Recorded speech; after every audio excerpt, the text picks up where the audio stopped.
Namaskar दोस्तों, welcome you all again to our channel and to the lecture series in which we are discussing the 5-year plans. I hope आपने इसके previous videos देख लिए होंगे in which we have discussed right from the first 5-year plan to the 7th 5-year plan and also the rolling plans and the annual plans which we have made in between. In this lecture we will be going to start with the 8th 5-year plan.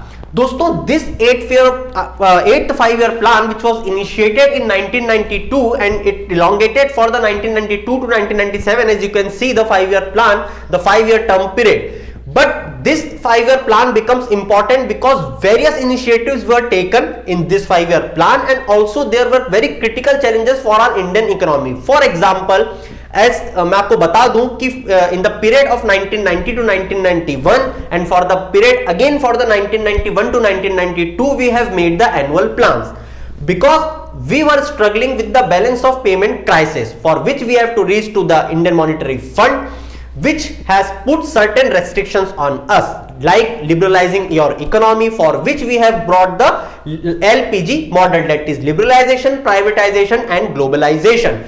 We were discussing this 5-year plan from a very broad perspective. We will not be going very deep into the certain models or certain other things which we will deal in our separate video. जैसे कि LPG model हम यहाँ पे नहीं देखेंगे बहुत elaborately, I mean.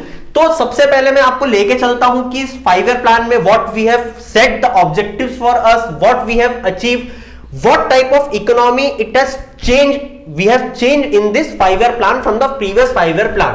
सबसे पहले 8th 5-year plan का एरा टाइम 1992 to 1997. इस पीरियड में हमारे फाइनेंस मिनिस्टर थे डॉक्टर मनमोहन सिंह जी और प्रधानमंत्री थे Narasimha Rao ji. That duo was very important for the Indian economy, which has changed the face of the Indian economy. I hope आपने उनकी जो बुक है जो जयराम रमेश जी ने लिखी है To the Brink and Back, exactly that depicts the Indian economic situation of that time.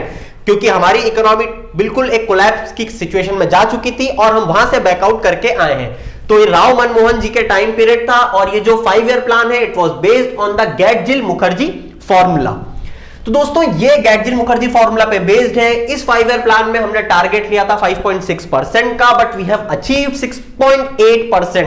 Obviously we were overachiever here.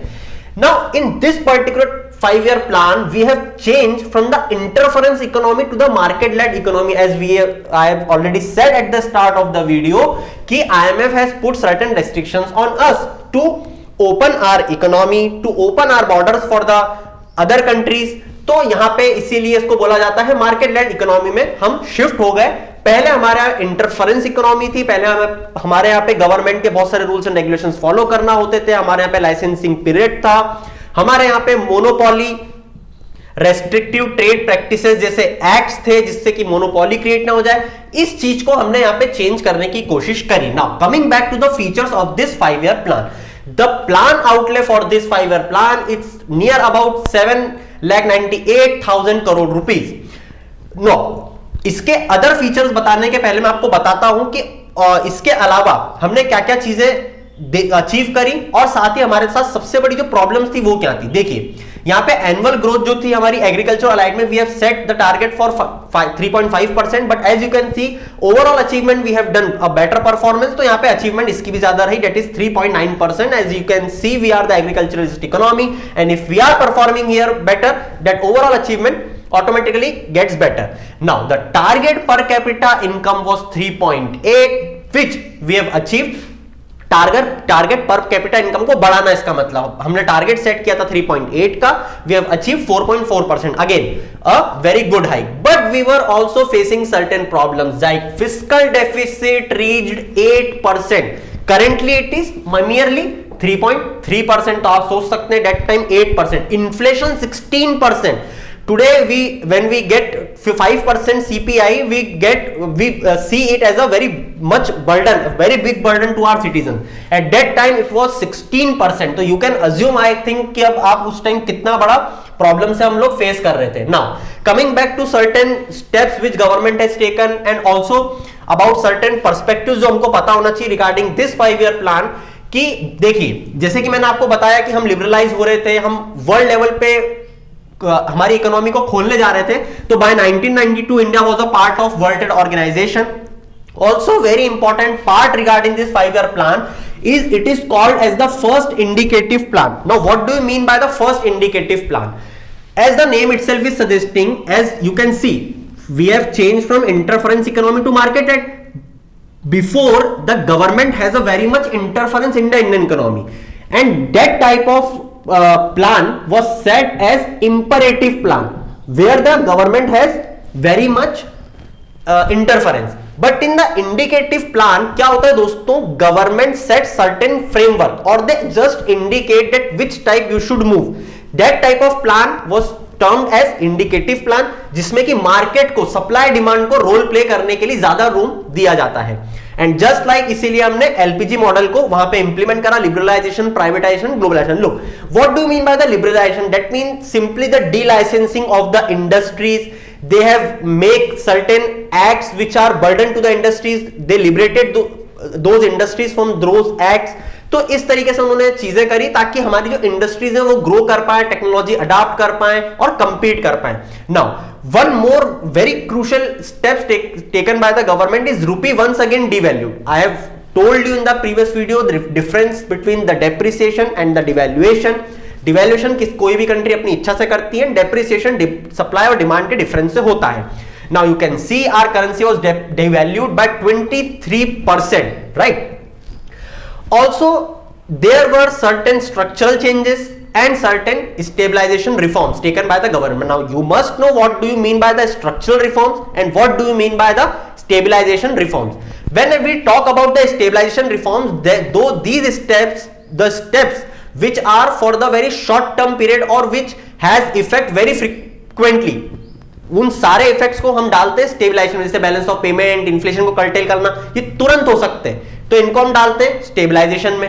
Structural reform जो होते हैं वो लॉन्ग टर्म इंडियन इकोनॉमी को इंपैक्ट करते हैं और उन तरीके के रिफॉर्म को बोलते हैं, जैसे मान लीजिए लेबर कोड्स को रिफॉर्म करना, राइट? इस तरीके की चीजों को स्ट्रक्चरल रिफॉर्म्स बोलते हैं. जैसे बैंक मर्जर्स कर देना, नेशनलाइजेशन ऑफ बैंक्स कर देना, this type of reforms were called structural reforms. तो इस तरीके के हमने रिफॉर्म दोनों तरीके के लाने की कोशिश करी. उसी के बाद में दोस्तों एशियन फाइनेंशियल क्राइसिस देखने को मिलता है हमको इन 1997. इसी के साथ हमने यहाँ पे रिड्यूस करे थे अपने इंपोर्ट टैरिफ्स. ऑब्जेक्टिव्स थे अगेन अनएम्प्लॉयमेंट कम करने के और पॉवर्टी से लोगों को उठाने के लिए, जो कि हम हर बार रखते हैं. उसी के साथ साथ कुछ और भी बहुत सारे इंपॉर्टेंट पॉइंट्स देखने को मिलते हैं हमको, कि जैसे आई होप आपको पता होगा कि हमारे यहाँ पे जो बैंक्स हैं उनको लिबरलाइज किया गया था वहां पे, ताकि बैंक्स लोन ज्यादा दे पाए, क्रेडिट फैसिलिटी अवेल करवाने के लिए. उसी के बाद में यहाँ पे जो पंचायती राज है उसको स्ट्रेंथन किया गया था इस एरा में, ताकि एक जो लोगों की जो प्लान्ड इकोनॉमी जिस टाइप से बोलते हैं और लोगों का पीपल्स पार्टिसिपेशन आए, इस कारण से पंचायती राज को लेकर आए, स्ट्रेंथन किया गया. यहाँ पे डिसइन्वेस्टमेंट करा गया.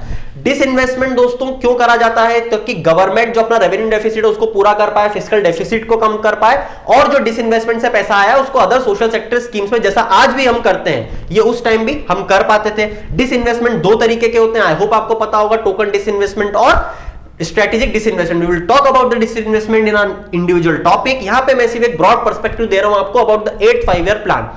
Also we have done certain widening of tax base. Look, when we do the widening of tax base, क्या होता है, पहले क्या होता था दोस्तों, हम बहुत कम लोगों पे टैक्स लगाते थे मगर बहुत ज्यादा टैक्स लगाते थे, जो कि गलत होता है. हमको इसीलिए हमने इस चीज को चेंज करा. यहां से हमने जो टैक्स बेस है, मतलब जो टैक्स देने वाले लोग हैं उनको ज्यादा करा, ताकि टैक्स के ब्रैकेट ज्यादा बनाए और टैक्स उतना ही लिया.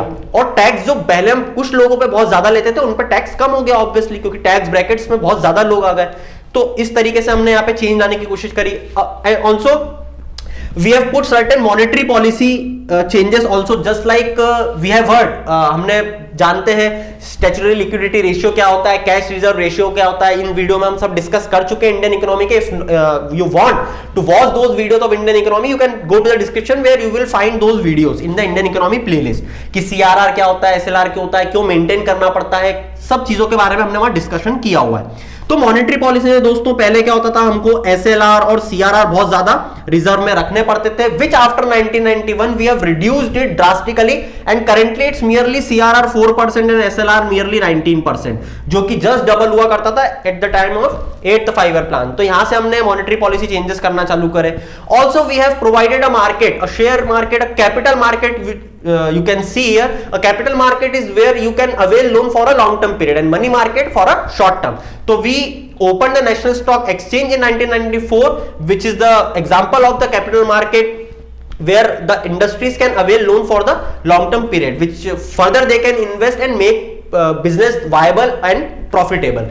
So these were the features and the target and the achievements and the challenges of the 8th 5-year plan.